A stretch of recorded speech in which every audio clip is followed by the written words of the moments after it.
We are broadcasting live from the Woodlands, Texas to the world. You're listening to the only multimedia FM station in Houston, Texas. Your Fusion Radio. Top 40s, dance, Latin, country, pop, rock and roll. All in one station. Mixing genres and generations. You're listening to KNLY, New Waverly, Texas. 91.1 FM, The Boss. Members of our community and are a proud sponsor of KNLY 91.1 FM. The views expressed do not necessarily reflect those of KNLY 91.1 FM and its affiliates.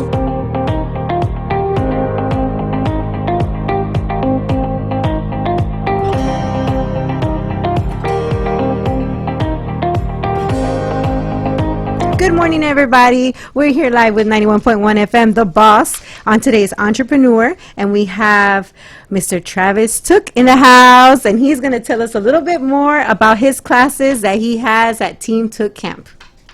Thank you, Addie. Appreciate the opportunity to come here and speak a little bit about the program that I have. Our program, we started in 2005, actually, very different than what it is today.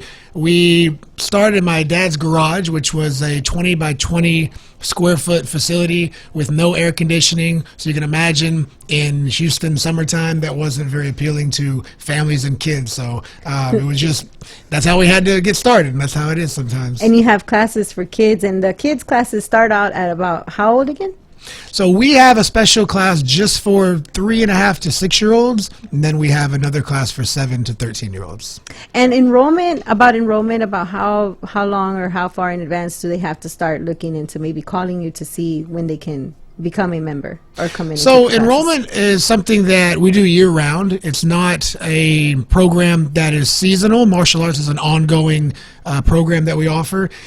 So we have people enrolling every part of the year, and it's something that we encourage people to do year-round. So unlike team sports like football, where you're going to be in it for a little while and then move on to another sport, in martial arts, it is more of a lifestyle and a character enrichment program that we want to encourage kids to do as long as they can.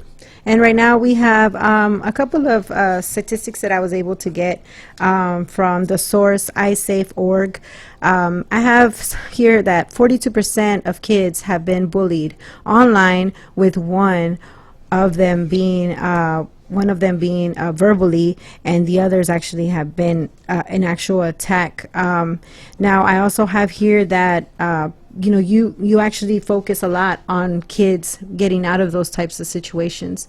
When there is bullying with a child and the parents bring them in to be part of the team, how do you take them in and help them get through the bullying? What are the things that you focus more on? One of the biggest problems with kids being bullied is that they lack the confidence to speak up for themselves and defend themselves. So while, for example, in our class, they are learning legitimate self-defense techniques. So in a situation where they would need to protect themselves, they will have that technical skill set. But the reality is bullies are not looking for confident, outspoken people to prey upon. They want the kid with poor posture, who speaks very quietly, who won't make eye contact. These are all the elements of our class that kids are practicing every single day. So that's why they're standing tall at attention. That's why they speak loudly. In our class, kids will have different character-based homework assignments that they have to read in front of their peers. And as you know, even for adults, this has been the number one fear of everyone, is public speaking. Especially in marketing. I mean, if anybody's trying to go into anything in business or things like that, you have to be an outspoken person. Yeah, absolutely. And so when a kid learns that early on, that they can get up in front of a group of not just their classmates, but the parents who are watching class and other adults there, it's nerve-wracking, it's very intimidating, but like anything with practice, it becomes the norm, and it's something that they can handle, and they can stand in front of a group and say, okay, well, sure, my heart rate's a little elevated, I'm a little bit nervous, but I've done this 1,000 times, I can do it. And so there's that, there's eye contact, there's speaking with authority and speaking with conviction. When a kid does that on an ongoing basis, they're not a target for a bully. It's possible, it could be, right? I mean, there are still bullies who will, seek out different kids for different reasons. They look funny or they speak funny. We were speaking a minute ago, like, Yes, let's talk about your situation. Yeah, so I had a little bit of that when I was around 12. I just spoke. I just had like a funny voice. Still do a little bit, but way worse back then, right? And so I remember there were a group of kids that would just consistently kind of target me, and it was all verbal. But that's even, a lot of times that's even worse. Is to have, you still hear the voices in your head. You go home and you still hear it after school. I completely understand. And a 12-year-old kid trying to be accepted by their peers and being not only rejected but laughed at. As an adult, we could look at that and be like, oh yeah, that was no big deal. Like, I got that was nothing. Why was I worried about it? Yeah, I wasn't worried about it. Why did I care about those people? They weren't my friends. They're not even my friends now. Yeah, exactly. But as a kid, that's your whole world. It feels like your world is coming to an end. So getting into an environment of martial arts where everyone is not only working to improve themselves, but working to build up their teammates. Everything requires teamwork. So you get the opposite of that. You get a team that not only accepts you, but is there to help you, and you get to reciprocate that with them, which is an amazing feeling, knowing that not only is there a group of people that care about me, that want to help me, but as I improve and my skill set is higher and I have something to offer, I can give that back to the new newer people student. that are enrolled. That's extremely empowering. Wow, that's so awesome. Let's talk about your medals. Let's talk about all your championships and all the things that you've won. Just kind of touch a little bit on that. Sure. Yeah. So I've been training since I was 16 years old. Competed about that long as well. I'm a little older now, and I'm 37. I still like to compete. I still get out there and do it. It's more just for fun and just for the personal challenge of putting myself in that kind of strenuous situation, and I like to continue to challenge myself as well. So I've competed for years locally, nationally, internationally. In the last couple of years, I've had a chance to compete and actually got the silver medal in the No-Gi World Championships and the European Championships, which was in Lisbon, Portugal. So I go there every year to do that, and yeah, it's something I love. I think it. Even though I've been doing this for 22 years, I still get nervous when I compete. My heart rate still goes up. I don't know what my opponent's going to do. I don't know how well prepared they are, how good they are. I just know that I've put in my time, and now I have to have confidence to go out and do it. And really, I like to practice what I preach. This is why I encourage my students to compete, to go out and do something that is uncomfortable, because life can be really uncomfortable and challenging, and it can be you never know what surprising. life is going to throw at you, so it's better to be prepared and just have that confidence to be able to face it. To have a mindset that, like, you can handle the unexpected when it comes. Definitely. And so you lived in Brazil for a year? Yeah, I had the opportunity to live there in 2004, 2005, so a little over a year, crossing those 2 years. And I went there when I was a brown belt. I came back as a black belt, and that was an amazing opportunity, because in Brazil, the culture is all about jiu-jitsu where I was. So it was just about training every day. It was hot. It was sweaty. Everybody there is just trying to, like, take your head off in class, So it's not necessarily for everyone, but for me, it was an amazing opportunity to go there, learn, and train with the best people on the planet, and really be tested there. And right now, do you say that you also have a strong group of women that are joining you in the classes? Oh yeah. So your classes are composed of both men and women for the ages starting from teenagers up to adults. But as well, you also have a class that's kind of like more for like self-defense for the women as well. Like if they're maybe going through something, can you talk a little bit about that? So a lot of times martial arts schools are comprised of a very high number of men and a tiny percentage of women. And I will say we do have more. In the kids class, it's probably about 50-50. In the adult class, for a long time, it was mostly men. Now, in recent years, that's really started to change. We have so many women doing the class, both the kickboxing and the jiu-jitsu. And stay in shape.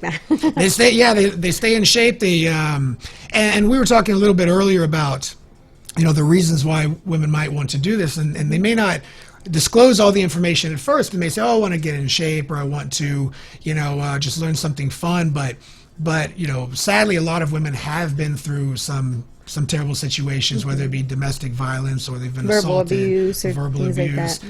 And, when that kind of environment is part of someone's life for a long time, it can really wear on their confidence and make someone believe that they can't be the person that they once dreamed of when they were younger. So getting into an environment with other women who are training together and sweating together and learning a skill set and laughing and having a good time, it reminds them of that kind of that youthful energy that they had, where it says, "Oh, I can be this person. I can do what I want to do. I have the confidence to Not feel stuck. to not feel stuck." And it's empowering to learn a skill. When you learn jiu-jitsu and you learn chokeholds and arm bars and you learn these ways to not just defend yourself but physically apply yourself every day, it's awesome. I love the looks on the faces of women when they get a technique. It's just they light up with this excitement, and they're some of the most technical students that we have in the whole school are the women. wow. Yeah, it's amazing. And let's talk about the meditation. The meditation. How do you teach them a breathing class? You said you were saying that you also teach them that when they're taking the classes. Yeah, so we do have a certain class in the week where we really incorporate this as a part of the class, but it's really an ongoing principle that we teach. When you are engaged in martial arts, especially, so let's say, you and I are training and it gets really back and forth, fast paced. Well, it's going to be about a minute of that before we're pretty tired, right? So what if Maybe we need 30 seconds. So now imagine we have 10 more minutes of training. We have to get through the round. We don't want to just give up and quit. Well, we have to be able to compose ourselves, and the best way to do that, to not let anxiety and panic take over from fatigue, is to control your breathing. So deep breathing, rhythmic breathing, try to slow the heart rate down and recover. And the benefit to this in training is you can train longer, obviously. You can get through that initial fatigue and continue to go. But the greater benefit to controlling your breathing is everyday situations become much more manageable. You learn to say, okay, well, here's a problem. Here's a sudden interruption in my day. Here's some bad news. Let me get my breathing under control before I make any decisions or react. And then I get And then if I work. still feel the same, count to 30, breathe, and then, And the thing is, you never feel the same, right? When you take control of your breathing, every problem, no matter how big it is a little more manageable. You understand it a little bit better. So I think that's one of the greatest benefits that people will take from martial arts, even years after they stop training or they move on to something else. And hopefully everybody does martial arts for their whole lives. But the reality is some people may only be able to do it for a few years and then life changes. But I want every one of my students to take something permanent with them. I want them to take a permanent set of skills that they can defend themselves with. I want them to take a mindset that they can apply to whatever they do. And I want them to be able to calm down and focus on what they're doing. And that's where the breathing comes into play. Very, very important. Now, as far as whenever you talk about enrolling someone and they need particular clothing and things like that, do you have like payment plans or anything like that, just in case if something's maybe a little difficult to come up with at times? Do you work with something like that? Or Yeah, no? so the way we do enrollments for a new student, so if somebody were to call in or they filled out a web form or something and they're like, I'm interested in trying it out. Before we do anything, we have everyone come in for an introductory lesson. That's a one-on-one with an instructor. So instead of just throwing you in the class and saying like, okay, go figure it out, right? We do a one-on-one lesson. We're showing them some basic techniques, and that's a free lesson. We're just showing them what we have to offer so that they can get better acquainted with our school. After that, we schedule some free classes. We have all the uniforms and everything, ready to go for a student to use when they try it out. So it's a very simple process. So they get to try on the outfit, like they get to try. Of course. Oh, that's awesome! yeah, Without definitely. buying it, like just try it out. Yeah, just put it on, come in, do the class, try it out. That's so cool. For So sure. if anybody has any children that they know would definitely benefit from coming out, where are we located? So our address is 10111 Grant Road, Suite R, and that is in Houston 77070. The best marker for kind of where it is in the city is near Willowbrook Mall. And Okay, yeah, you're so really down the street from me. I'm probably gonna take my 3-year-old daughter. now you have no excuse. Now I have no You to go. excuse. Dang, now I have to get some classes in there. And the phone number. The phone number is 281-955-7300. And do you have a website or an Instagram? The Instagram is Team Took. That's TEAMTOOKE. And you can find us on the web at www.teamtooke.com. Well, you're a true inspiration to a lot of us parents. Thank you so much for coming out here and letting us know about your facility and how we can take advantage of all of the awesome, cool teachings that you have there. We hope to definitely check you out on your pages and go out to see you soon. I probably will enroll my daughter. She needs to do something, dance or some martial arts. Thank you so much, everybody, for joining us Thank you. with Team Took and Mr. Travis Took.